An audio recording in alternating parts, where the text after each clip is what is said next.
Hey Vikings Nation, what's good? Skull, buckle up, because we're diving into some massive Minnesota Vikings news that's got the fan base buzzing.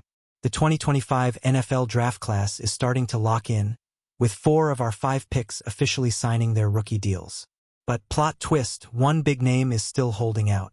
Who is it, and what does this mean for our purple and gold? Let's break it all down with the energy of a U.S. Bank Stadium roar. Are you ready to talk Vikings draft signings, drama, and what's next for our squad? Let's go. The stage is set. Vikings fans. According to the Star Tribune's Ben Goesling, 4 of our 2025 draft picks have put pen to paper, officially joining the Minnesota Vikings. Wide receiver Ty Felton, edge rusher Tyrion Ingram-Dawkins, linebacker Kobe King, and tight end Gavin Bartholomew are now locked in, ready to rock the purple and gold. This is huge for a team looking to build depth and firepower around young stars like J.J. McCarthy and Justin Jefferson. But there's one name missing, and it's a big one. Can you guess who it is? Let's talk about these new Vikings. Ty Felton, snatched in the 3rd round at pick 102 out of Maryland, is a speed demon with a 4.37-second 40-yard dash that had scouts drooling at the NFL Combine. He racked up a school record 96 catches for 1,124 yards last season. Numbers that scream playmaker. Then there's Tyrion Ingram-Dawkins, our 5th-round steal from Georgia at pick 139. At 6'5" and 276 pounds, this guy's athleticism is a Brian Flores dream, ready to wreak havoc on opposing quarterbacks. Who's already hyped for these guys to hit the field? But here's the kicker. Our 1st-round stud, offensive guard Donovan Jackson, picked 24th overall, hasn't signed yet. Why the hold-up? Is it contract details? Or is he just taking his time? Jackson's a beast, 6'4", 315 pounds, with the versatility to play guard or tackle. He was the unsung hero of Ohio State's national title run, and Vikings fans are itching to see him protect J.J. McCarthy. What do you think's going on with Jackson? Drop your thoughts in the comments. Let's zoom in on Ty Felton because this guy could be a game-changer for the Vikings offense.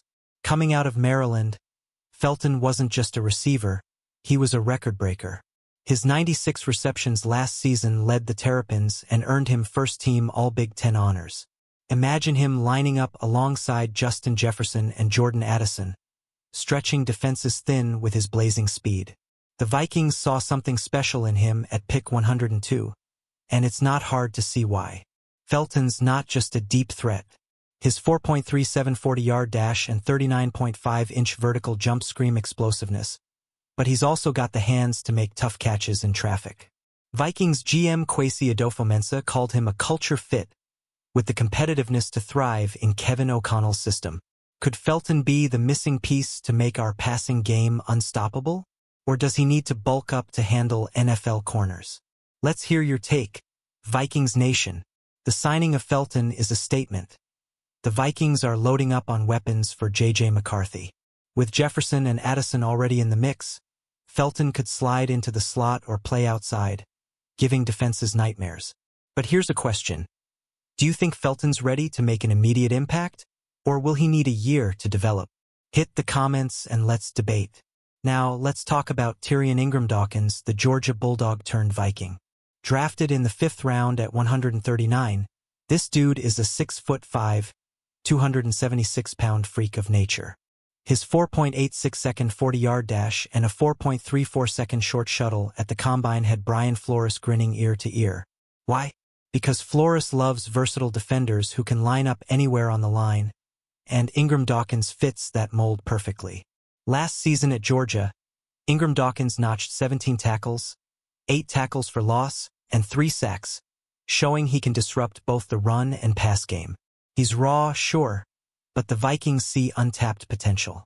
Senior VP of Player Personnel Ryan Grigson raved about his speed off the edge and ability to overpower guards inside.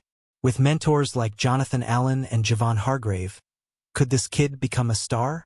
What's your vibe on Ingram-Dawkins, Skull fam? Here's where it gets spicy. Ingram-Dawkins grew up in the same South Carolina neighborhood as Vikings legend Sidney Rice. He's got that it's bigger than me mentality, playing for his city and ready to learn from the best. But will he crack Flores' rotation as a rookie, or is he a project player? Let's talk about it in the comments. Kobe King, our 6th-round pick at 201, is bringing some serious grit to the Vikings linebacker room. This Penn State product is a 6'1", 236-pound tackling machine, racking up 97 tackles, 8.5 tackles for loss, and 3 sacks last season. He's a physical, downhill thumper who earned second-team All-Big Ten honors, and Vikings fans are already dreaming of him pairing with Ivan Pace Jr. to stuff run games. What makes King extra intriguing? His twin brother, Kalen, is a cornerback for the Packers, drafted last year. Talk about a sibling rivalry. Kobe told reporters, "We're going to see each other twice a year. And you know those border battles just got spicier." King's violent play style and nose for the ball could make him a special team stud right away. But can he climb the depth chart behind Blake Cashman and Pace? What do you think, Vikings Nation? King's signing is a low-risk, high-reward move. The Athletics' Dane Brugler had him as a 4th-round talent, so snagging him in the 6th is a steal. But with a crowded linebacker room, how soon do you think King sees the field? Drop your predictions below, and let's keep the Skull vibes rolling. Gavin Bartholomew, our other 6th-round gem at pick 202, is a tight end out of Pittsburgh with some serious upside. At 6'5" and 246 pounds, he's built to block, but don't sleep on his receiving skills. Last season, he hauled in 38 catches for 322 yards and 4 touchdowns, earning All-ACC honorable mention. Oh, and guess who vouched for him? None other than Jordan Addison, his former Pitt teammate, who lit up when the Vikings asked about him. Bartholomew's signing fills a need after the Vikings lost Johnny Munt and Nick Muse. He's a tenacious blocker with soft hands, but he's a work in progress.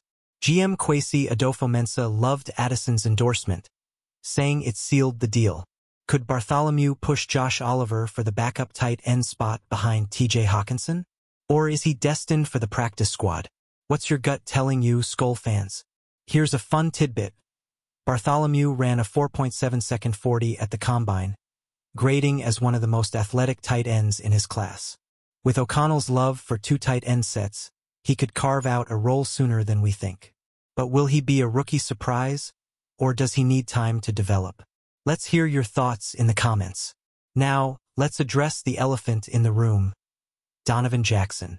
Our 1st-round pick, the 24th overall selection, is the only one of the 2025 draft class who hasn't signed yet. This 6'4", 315-pound mauler from Ohio State is the cornerstone of our offensive line rebuild, pairing with Ryan Kelly and Will Fries to give J.J. McCarthy a fortress up front. So why hasn't he inked the deal? According to Ben Goesling, it's likely just a matter of time. 1st-round contracts are complex, with guaranteed money and bonuses to negotiate, but there's no panic in Egan. Jackson's versatility, he started at left guard and left tackle for the Buckeyes, makes him a perfect fit for Kevin O'Connell's scheme. Vikings fans, are you sweating this delay, or do you trust it'll get done soon? Drop your take below. Here's why Jackson's so crucial. He was a 3-time All-Big Ten selection and a 2nd-team All-American, anchoring an Ohio State line that powered a national championship. If he signs soon, he could start at left guard on day 1, protecting McCarthy and opening lanes for Aaron Jones. But what if the holdout lingers? Let's talk scenarios in the comments. Let's take a step back and look at the big picture.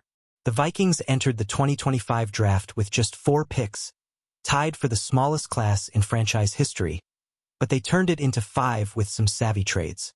They landed Jackson, Felton, Ingram Dawkins, King, and Bartholomew, plus traded for backup QB Sam Howell. That's some serious roster building from Kwesi Adofo-Mensah. But did they address all their needs? The signings of Felton, Ingram Dawkins, King, and Bartholomew show the Vikings are betting on high-upside players who fit their culture. But some fans are grumbling about not drafting a cornerback, especially with a secondary that's still a question mark. Did Kwesi and Kevin O'Connell nail this draft, or should they have gone harder for defensive backs? What's your grade for this draft class, Vikings Nation? One thing's clear. This draft was about fortifying the trenches and adding offensive weapons. With free agent signings like Jonathan Allen, Javon Hargrave, and Ryan Kelly already in the fold, the Vikings are building a bully. But will these rookies push us over the hump in the NFC North? Let's hear your hot takes in the comments. Let's talk about what these signings mean for training camp. With Felton, Ingram-Dawkins, King, and Bartholomew officially in the fold, the battles at TCO Performance Center are about to heat up. Felton's fighting for snaps in a stacked receiver room. Can he outshine Jalen Nailor or Rondale Moore? Ingram-Dawkins is up against veterans like Harrison Phillips and Jerry Tillery. Who's got the edge? King and Bartholomew as late-round picks might start on special teams, but don't count them out for bigger roles. King's physicality could earn him defensive snaps if injuries hit, and Bartholomew's athleticism might make him a red zone threat. Vikings fans, which of these rookies do you think makes the biggest splash in camp? Drop your predictions below, and let's get hyped for the Skol vibes in Eagan. Here's a sneaky stat. The Vikings 2025 draft class has an average athletic score of 80.5, one of the highest in the NFL, per NFL Next Gen Stats. That's a testament to Kwesi's focus on explosive, versatile players. But will that translate to wins? Let's keep the conversation going in the comments.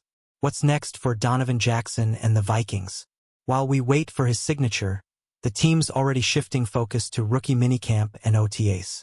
Jackson's expected to be a plug-and-play starter at left guard, but without a contract, there's a tiny cloud of uncertainty. Could this delay affect his chemistry with Christian Darrisaw and Brian O'Neill? Or are we overthinking it? The good news? The Vikings have a history of getting first-rounders signed before camp. Last year, J.J. McCarthy and Dallas Turner were locked in by early June. If Jackson follows suit, he'll have plenty of time to gel with the offensive line. But here's a spicy question. If Jackson's holdout drags into July, do you think it'll hurt his rookie season? Let's debate it in the comments. Skol fam. One thing's for sure. Once Jackson signs this offensive line, Darrisaw, Jackson, Kelly, Fries, and O'Neill could be the best we've had in years. Pair that with Aaron Jones, Jordan Mason, and J.J. McCarthy, and the Vikings might just bully their way through the NFC. Are you feeling Super Bowl vibes yet? Let's hear it. Alright, Vikings Nation, we've covered the signings, the holdout, and what's next for our 2025 draft class. This is just the beginning of the journey for Felton, Ingram-Dawkins, King, Bartholomew, and soon we hope Jackson. The Vikings are building something special, and it's up to us to bring the Skol energy all season long. So, what's your biggest takeaway from this news? Who's your breakout rookie to watch? Before we wrap, a quick shout out to Ben Goesling and the Star Tribune for keeping us locked in with the latest Vikings news. If you're as pumped as I am, smash that like button, drop a comment with your thoughts, and subscribe to the channel for more Vikings updates. Share this video with your fellow Skol fans, and let's keep the purple pride alive. Skol Vikings, let's ride this 2025 season to glory. See you in the comments, and as always, keep bleeding purple.